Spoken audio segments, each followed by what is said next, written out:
Marilah kita selalu memanjatkan puji dan syukur kehadirat Allah Subhanahu wa taala, di mana di subuh hari yang sejuk ini alhamdulillah kita masih dapat melangkahkan kaki kita ke tempat yang mulia ini dalam rangka melaksanakan sholat subuh berjamaah, dilanjutkan dengan mendengarkan kajian agama.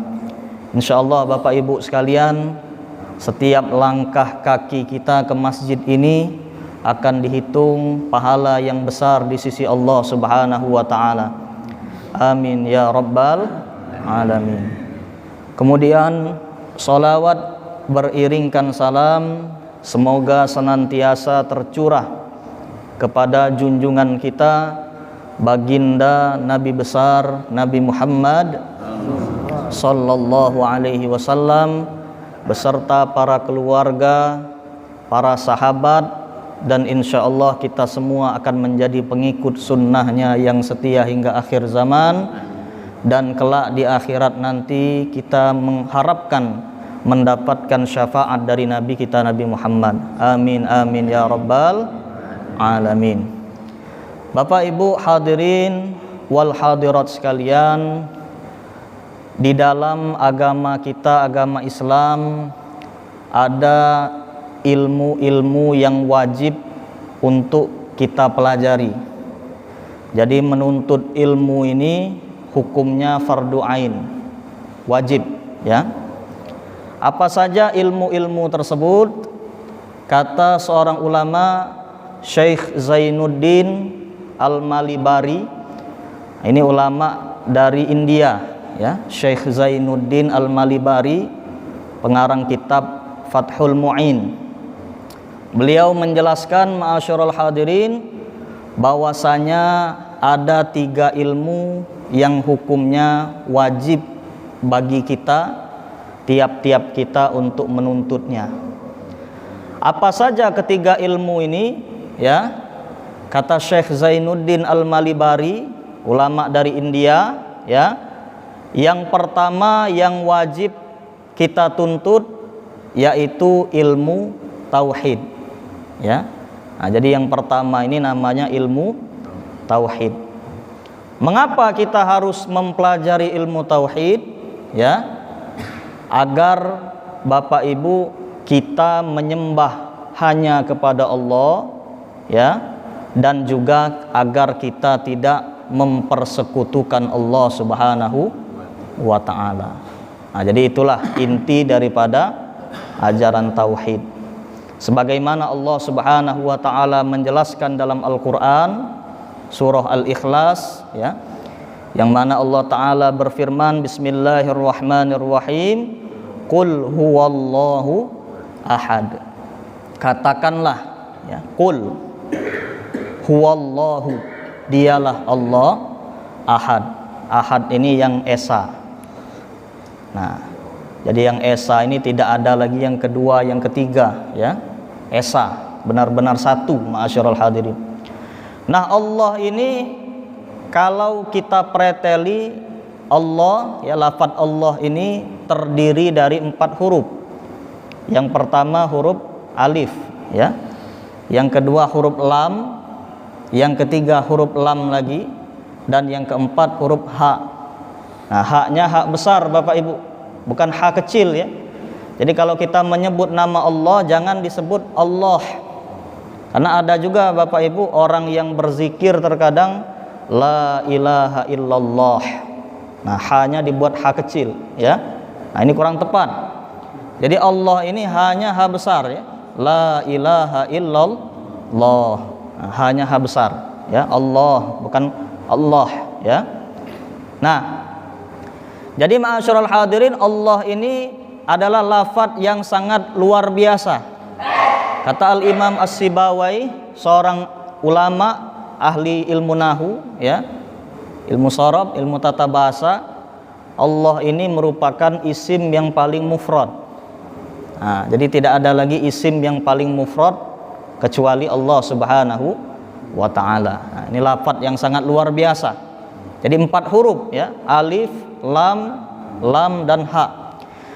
Kalau kita buang huruf alif ya, kita buang huruf alif di dalam lafadz Allah, maka akan dibaca lillah. Nah, lillah.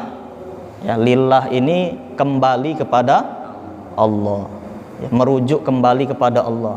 Jadi walaupun dibuang alifnya tidak ada pengaruh, masih tetap ya merujuk kepada Allah. Lillah.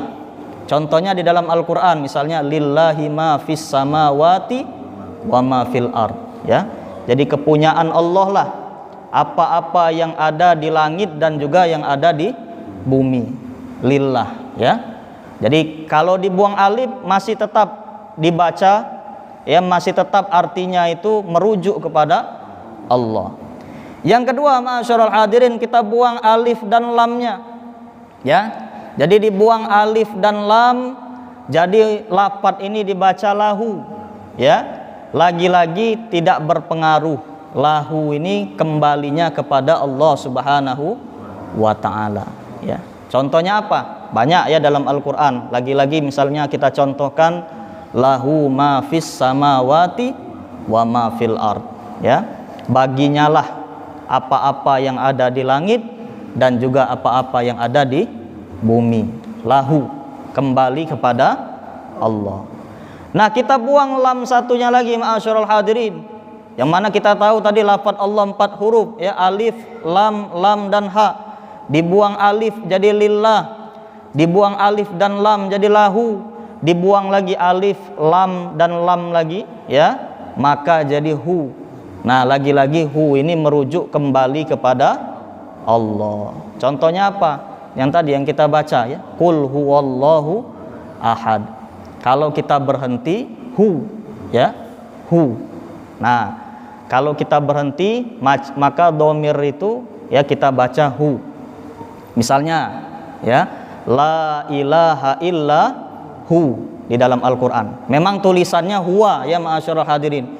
Namun dalam kaidah ilmu tajwid, kalau kita baca huwa tersebut kebetulan huruf lafadz tersebut di akhir, maka kita baca hu, la ilaha illa hu. Nah, jadi walaupun dibuang alif, lam dan lam lagi, maka tetap hu ini artinya merujuk kepada Allah Subhanahu wa ta'ala. Nah, jadi jangan mudah-mudah kita menyalahkan wong yang berzikir, ya, dengan lafadz hu misalnya, ya. Karena kita jelaskan lagi hu ini kembali merujuk kepada Allah, ya, dhamir huwa.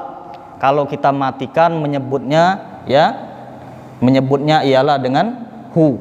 Nah, seperti itu, ya. Jadi Bapak Ibu, qul huwallahu ahad, katakanlah dialah Allah yang ahad, yang esa, ya. Lalu di ayat kedua, Allahus samad. Allah itu as-samad, ya.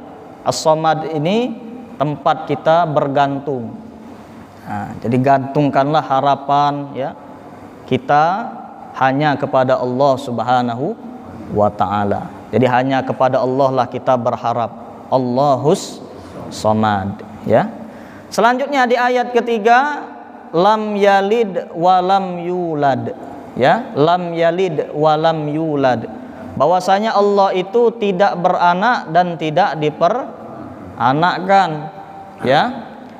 Nah, jadi ketika surah Al-Ikhlas ini turun, orang-orang di luar Islam itu banyak yang bertanya dengan Nabi Muhammad tentang bagaimana Allah itu.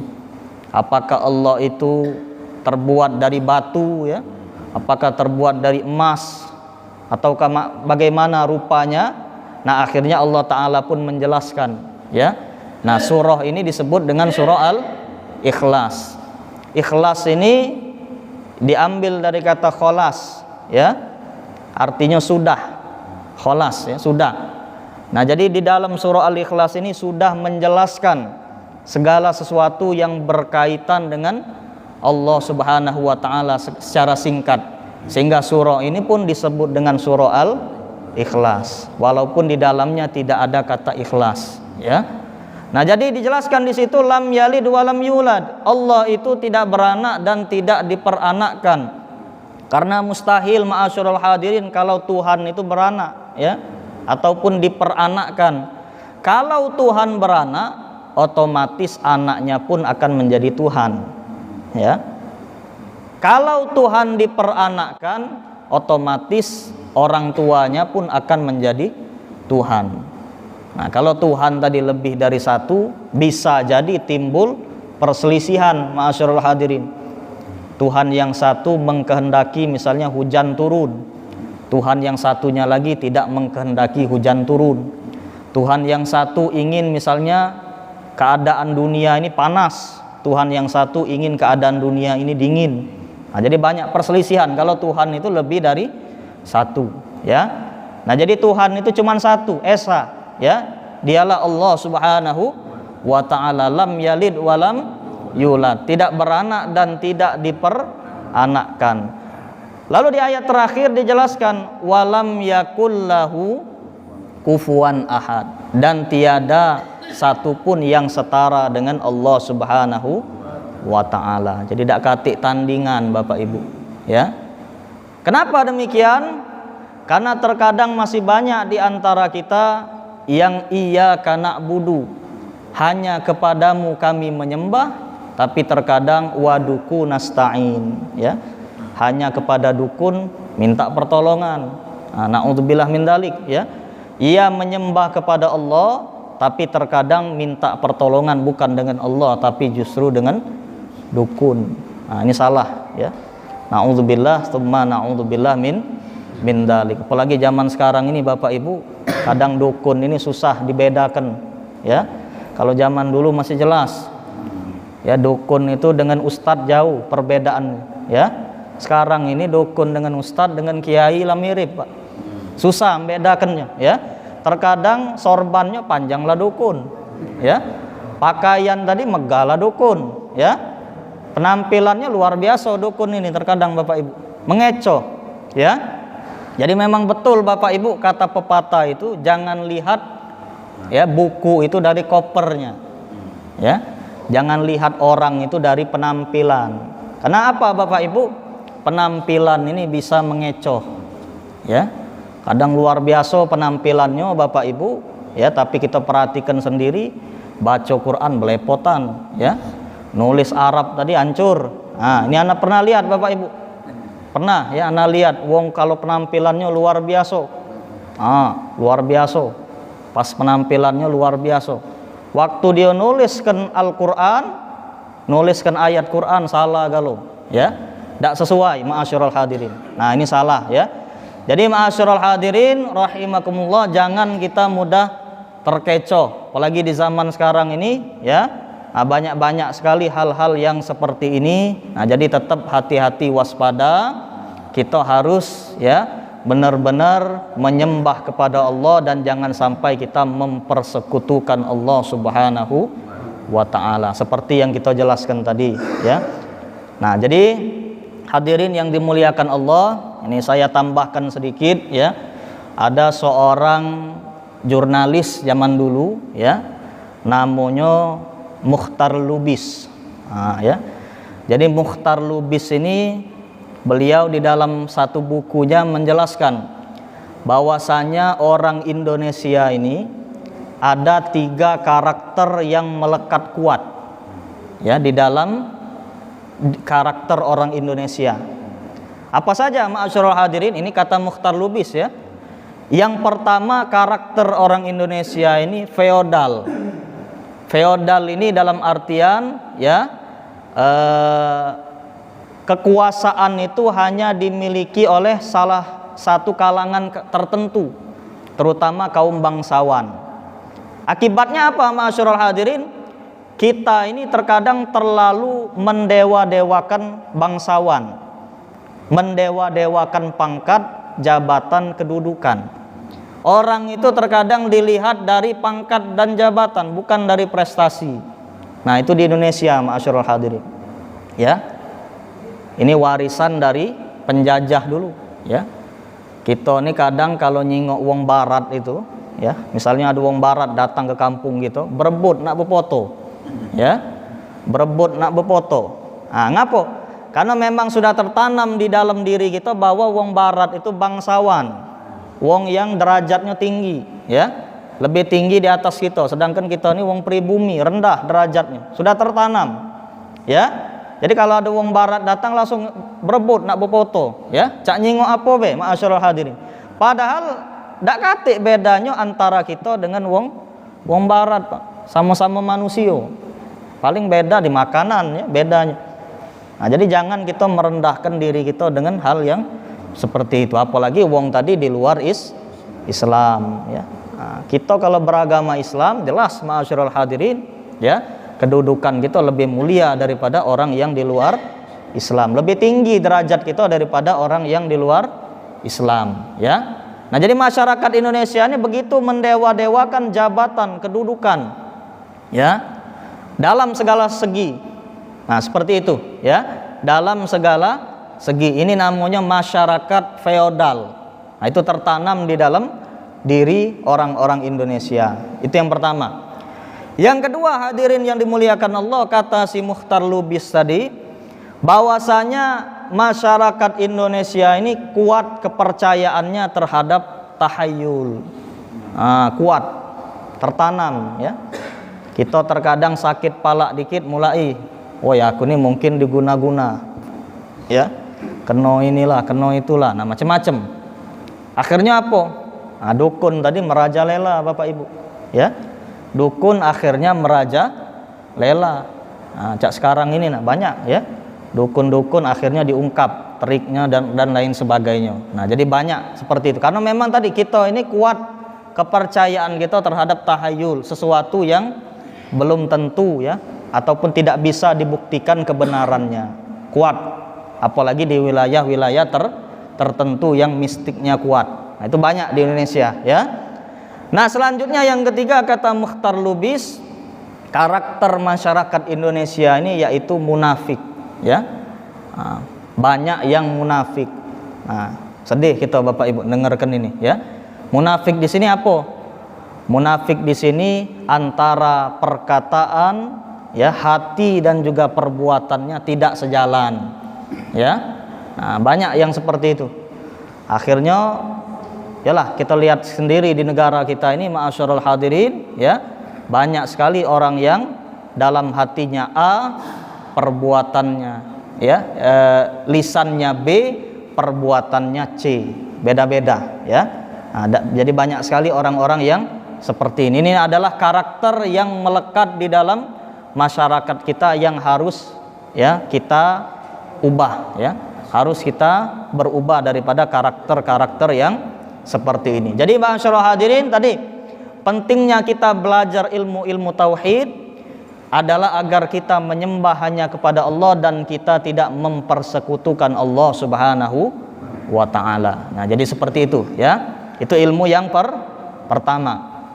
Selanjutnya, kata Syekh Zainuddin Al-Malibari, ilmu yang kedua yang mesti kita pelajari yaitu ilmu fikih. Nah, ilmu fikih, ya. Ilmu fikih ini berkenaan dengan ibadah kita. Nah, jadi kita ini ma'asyiral hadirin harus belajar ilmu fikih, apalagi kalau berkaitan dengan ibadah kita sehari-hari. Wajib kita pelajari, ya. Nah, dari mulai sholat, ya. Toharo dulu Bapak Ibu, toharo, ya, berwudu, sholat. Nah, ini cara-caranya harus dipelajari. Kenapa demikian? Karena terkadang kita ini Bapak Ibu, orang Indonesia ini banyak yang sholat itu bukan belajar, tapi melok-melok, ya. Kebetulan wong tua kita beragama Islam, ya, kita melok-melok, melok sholat juga.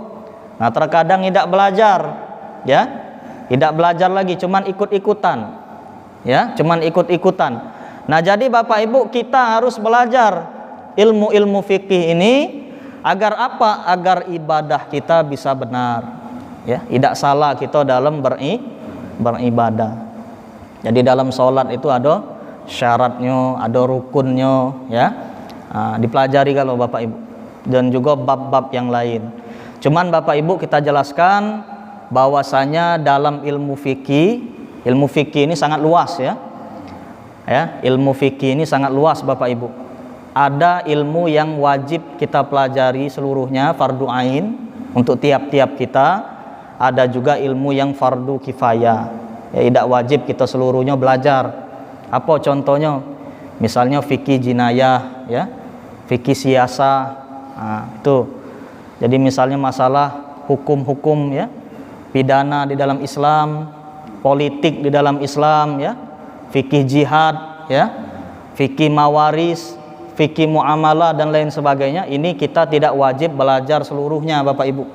Cuman yang jelas yang harus diperhatikan di sini ialah berkaitan dengan ibadah kita sehari-hari, ya. Salat ini terutama yang paling penting. Jadi teruslah belajar ma'asyiral hadirin masalah salat, kita murojaah, ya, mungkin dalam pelaksanaan salat kita ini masih ada kekeliruan. Karena kata Nabi, miftahul jannah as-shalah, ya. Kuncinya sorga itu adalah salat. Nah, jadi pelajari lagi ma'asyiral hadirin bab salat ini, ya, insyaallah dengan begitu salat kita akan menjadi salat yang terbaik, ya. Karena kenangan terbaik orang yang ada di sorga itu, Bapak Ibu, ketika di dunia mereka bersujud kepada Allah Subhanahu wa ta'ala. Jadi bersyukur kita, Pak, ya. Kita yang diberikan Allah kesempatan untuk sholat, punya anak yang sholat, bersyukur dulu, Pak, ya, bersyukur. Jangan dulu mikir ke yang lain, diterima dak sholat aku, ya, apa kebenar dak. Nah, takut seperti itu jangan. Bersyukur dulu Bapak Ibu. Karena apa? Karena kita masih diberikan Allah kesempatan untuk sholat, kesempatan untuk sujud. Inilah kenangan terindah nantinya kalau kita dimasukkan Allah ke dalam sorganya Allah. Ini kenangan terindah waktu sujud, ya. Jadi banyak-banyak bersyukur dulu, Pak, ya. Begitu banyak orang di luar sana yang mereka tidak bisa bersujud kepada Allah, ya, karena kelalaiannya dan lain sebagainya, ya, karena tidak ada kesempatan bagi dia. Nah, jadi seperti itu. Jadi kita yang punya kesempatan sujud, banyak-banyak bersyukur, ya, kepada Allah Subhanahu wa ta'ala. Jadi terus belajar ilmu yang kedua ini, yakni ilmu fikih, terutama berkaitan dengan ibadah kita sehari-hari. Ini harus kita pelajarkan, harus kita pelajari, bahkan dari kecil harus kita mulai latih anak-anak kita, ya. Masalah wudu, masalah toharo tadi, ya, masalah sholat, ini harus mulai ditekankan kepada anak-anak kita sebelum mereka dalam usia baligh. Sekecil mungkin Bapak Ibu ajarkan, ya. Kalau sudah baligh nanti insya Allah mereka akan mandiri dalam mengerjakan sholat, ya, seperti itu. Jadi itu ilmu kedua, ilmu yang berkaitan dengan masalah fikih, ya, yang wajib kita pelajari. Dan yang ketiga, ma'asyiral hadirin, kata Syekh Zainuddin Al-Malibari, ilmu yang wajib untuk kita pelajari, yang fardu ain hukumnya, yaitu ilmu tasawuf. Nah, ilmu tasawuf ini ilmu apa Bapak Ibu? Yang berkaitan dengan tazkiyatun nafas, ya, membersihkan diri kita, membersihkan hati kita, membersihkan jiwa kita daripada penyakit-penyakit hati, penyakit-penyakit jiwa. Nah, jadi harus dipelajari. Kalau kita sudah belajar masalah penyakit ini, Pak, otomatis bisa menanggulanginya, ya. Misalnya ada dokter itu, Pak, sebelum dia ngasih obat-obatan, penanganan dan lain sebagainya, penyakit itu sudah dipelajarinya, sudah tahu dia, Pak, penyakit ini seperti ini, gejalanya ini, ya. Cara penanggulangannya seperti ini agar tidak katik yang terkena. Kalau lah terkena, cara pengobatannya seperti ini. Nah, begitupun kita ma'asyiral hadirin, penyakit-penyakit hati ini harus dipelajari dulu, ya. Kita pelajari dulu. Misalnya penyakit riya, cak mana penyakit riya ini, ya, pengertiannya apa, cak mana gejala-gejalanya, ya, dampaknya cak mana kalau wong berpenyakit riya dan lain sebagainya, ya. Penyakit iri hati, penyakit sum'ah, ya, tak didengar ke wong, penyakit-penyakit lain, ya, adu domba dan lain sebagainya, ini harus kita pelajari dulu agar kita bisa tahu bagaimana penanganan yang tepat daripada penyakit-penyakit hati tersebut. Kenapa ilmu tasawuf ini harus dipelajari? Ya, agar kita tidak merasa paling hebat sendiri. Karena ada Bapak Ibu wong yang belajar ilmu tauhid, belajar ilmu fikih, akhirnya merasa paling hebat dewe, ya. Tidak ada samo cak dia sesat, ya. Tidak samo cak dia salah. Yang benar cuman dia itulah. Kelompok dia, ya. Majelis taklim dia dan lain sebagainya, golongan dia. Bahkan terkadang ada wong nih yang menganggap partainya paling benar, ya. Tidak separtai salah. Nah, fanatisme buta seperti ini harus dihilangkan. Jadi Bapak Ibu, salah satu tujuan belajar tasawuf ini agar kita tidak merasa paling hebat sendiri, paling pintar sendiri dan lain sebagainya, ya. Jadi penyakit-penyakit hati ini harus kita bersihkan sebersih-bersihnya. Insya Allah dengan demikian, kalau sudah kita pelajari ketiga ilmu ini, kita akan menjadi seorang muslim yang seutuhnya, ya, muslim yang baik, muslim yang menjalankan anjuran daripada Nabi kita Nabi Muhammad sallallahu alaihi wasallam. Nah, ma'asyiral hadirin rahimakumullah, namun di dalam fase kita belajar ini, ya, kata Sayyidina Umar bin Khattab, manusia ini akan mengalami 3 fase, ya. Dalam tahap belajar, kata Sayyidina Umar bin Khattab, sahabat Nabi, manusia akan mengalami 3 fase. Fase pertama Bapak Ibu, kita akan mengalami tahap yang namanya takabbur, sombong. Nah, ini jadi manusia ini kalau baru belajar biasanya akan bersifat takabbur atau sombong. Perhatikan Bapak Ibu. Ada wong misalnya baru belajar Quran, baru belajar ngaji Quran, tajwid dan lain sebagainya. Kadang baru sebulan belajar sombong, Pak. Merasa paling benar deh, ya. Tiap wong disalahkan kalau. Ada imam yang datang ke masjid kita disalah-salahkan. Ada bahkan sampai terkadang ustadz, kiai, bahkan terkadang hafizul Quran, ngimam di masjid kita disalahkan. Ya aku tidak resep katanya, ya. Bacaan si fulan itu tidak resep aku. Nah, baru belajar dengar, Pak. Ya. Jadi wong seperti ini masih karakternya masih sombong. Ya. Misalnya lagi, ada wong baru belajar bahasa Arab. Ya, baru belajar dasar, Pak, percakapan, ya, dasar-dasar ilmu nahwu, ilmu shorof dan lain sebagainya. Terkadang langsung merasa sombong, merasa hebat. Baru pacak bahasa Arab tadi, pas pidato diubah kalau, Pak. Ya. Bapak-bapak, ibu-ibu diubah bapak-bapak, ibu-ibu. Oh, hadirin wal hadirat. Diarabkan kalau, Pak. Ngomong tadi diarabkan. Nah, ini salah Bapak Ibu, tidak tepat. Jadi, ana belajar ma'asyiral hadirin, kalau kita pidato, kita ceramah, ya. Kalau bahasa Indonesia tetap cara membacanya itu kaidah bahasa Indonesia. Jangan diarab-arabkan Bapak Ibu. Ya, kacau kalau bahasa Indonesia diarabkan, tidak lemak dengerin. Ya. Nah, cuman kalau bahasa Arab silakan. Ya, difasih-fasihkan tidak apa-apa, malah harus, ya. Nah, dikenakan nih tajwidnya tidak apa-apa. Nah, cuman kalau bahasa Indonesia jangan cak tadi, Pak. Bapak-bapak, ibu-ibu, dibuat ainnya. Ya. Kita tadi kito, pakai to misalnya. Jangan, ya. Nah, ini kurang tepat Bapak Ibu. Jadi kita harus benar-benar dalam hal-hal yang seperti ini. Tidak usah nunjuk ke, Pak, ya. Tidak usah kita merasa hebat dan lain sebagainya, ya. Cuman kalau bahasa Arab harus kita membacanya dengan kaidah bahasa Arab. Itu yang pertama, ya. Jadi kita biasanya baru belajar ini akan bersifat takabbur, sombong. Ya. Kenapa ini terjadi? Karena memang biasanya kita ini cuman, kalau bahasa Palembangnya, ngubeng di kampung inilah, Pak. Ya, kalau bahasa Palembangnya. Jadi kita pacak ngaji, kita merasa kita inilah paling hebat ngaji. Padahal cuma di kampung kita inilah, ya. Wajarlah, Pak. Bandingannya wong di rumah, tetangga kanan kiri, wong di masjid kita. Nah, wajarlah dia tadi akhirnya merasa paling hebat dewe. Belum jauh pergaulannya, ya. Nah, jadi hati-hati dengan takabur ini, takabur dengan ilmu. Karena kata Nabi, la yadkhulul jannah, tidak akan masuk ke dalam sorga man kana fi qalbihi, orang yang ada di dalam hatinya mithqalu dzarratin min kibrin, ada kesombongan walau sekecil biji zarrah. Hati-hati, Pak, ya. Sekecil biji zarrah kesombongan, la yadkhulul jannah, tak akan masuk ke dalam sorga. Ngapa demikian Bapak Ibu? Karena sombong ini pakaian Allah, sifat Allah, keagungan Allah. Nama Allah itu dalam Asmaul Husna salah satunya ya mutakabbir. Ya.